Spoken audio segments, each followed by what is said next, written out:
Oh, hello. I didn't see you there. I was just perusing the theory and practice of group psychotherapy.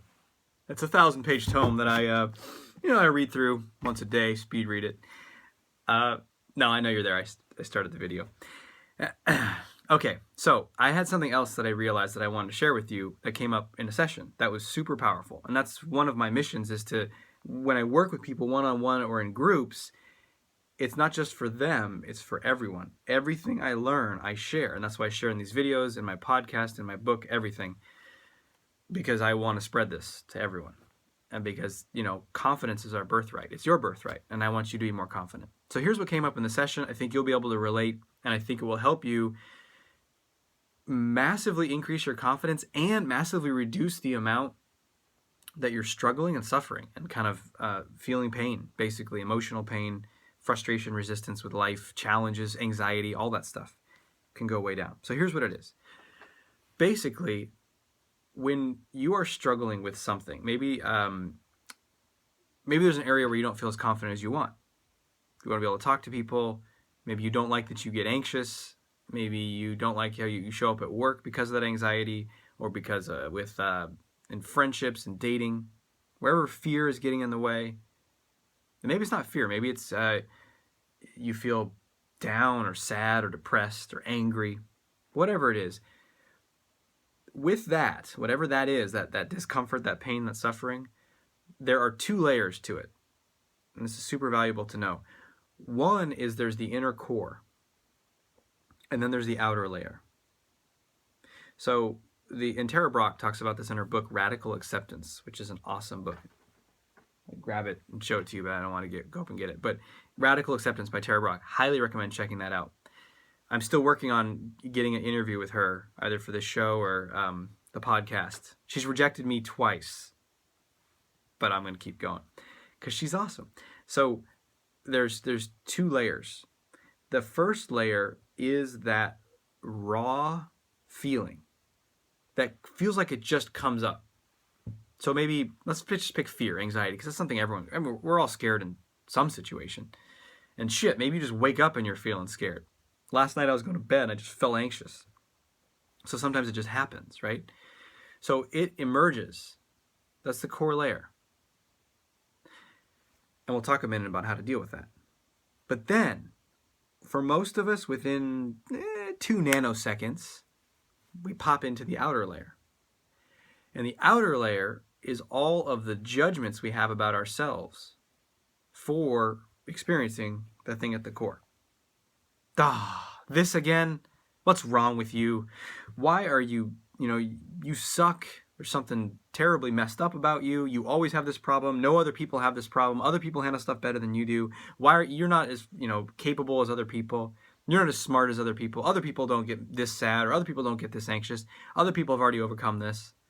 This wouldn't bother most people. What's wrong with you? You're always, just on and on. And that second layer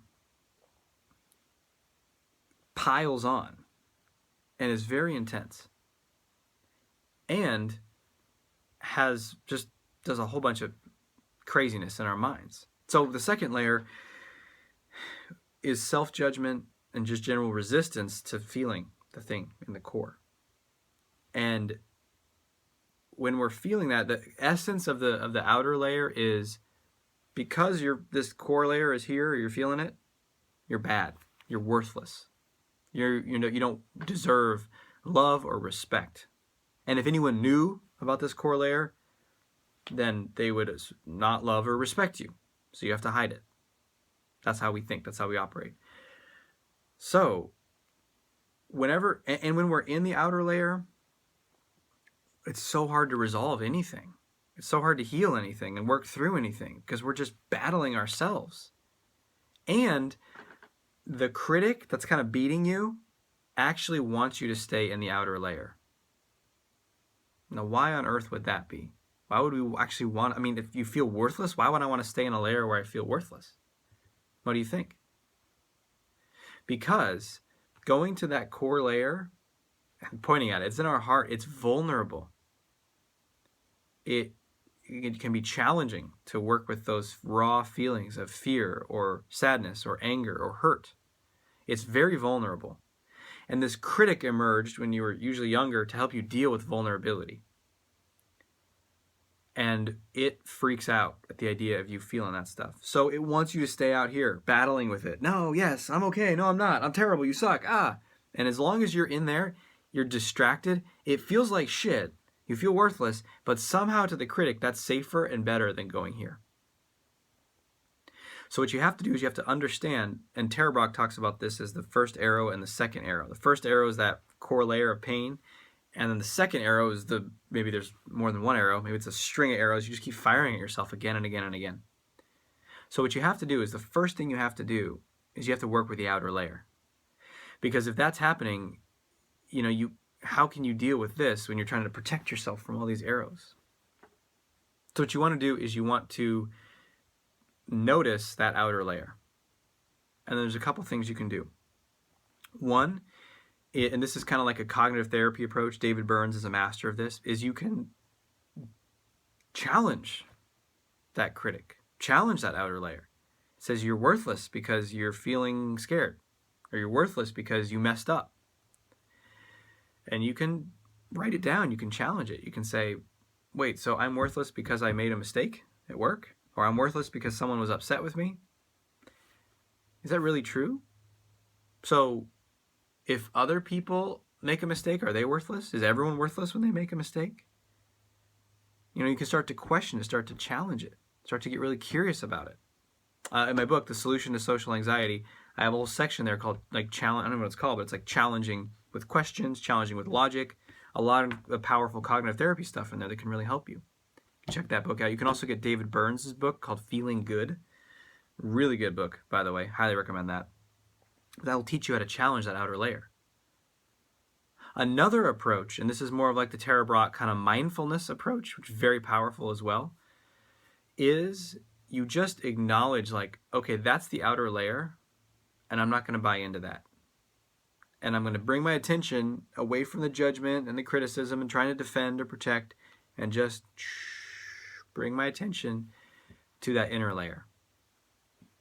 The feelings of fear, anger, hurt, jealousy, pain, sadness, and find them. They're in your body. That's where you're going to feel them. Sometimes when I guide people to this, the first thing they notice is tension in their neck or their face. And I say, great, start there. That is actually a reaction to feeling. They're trying to protect themselves from feeling. But you got to start with what you notice most. So wherever you feel it most in your body, start with that. Bring your attention to that. And then keep staying with it. You'll find as you mostly feel stuff in your core, right here. Like your behind your eyes, your jaw, your throat, your chest. Your heart is a big one. Your stomach is a big one. But wherever it is, it's fine. Just feel it. And well, then what do? You just stay with it. You allow it. You receive it. You open to it. You meet it with patience and acceptance and love. It's like this scared part right here that's like, ah. And you just watch it. You just hold it. So if you're with a little 5-year-old kid who just woke up from a nightmare, you're not going to be like, why are you scared, son? Technically, nothing really happened. You have no reason to rationally be afraid. No one else is afraid when they wake up from a nightmare. What's wrong with you? I hope you're not talking to your son like that if you have a son. No, you would hold him. You'd be like, whoa, you had a nightmare. It's okay, buddy.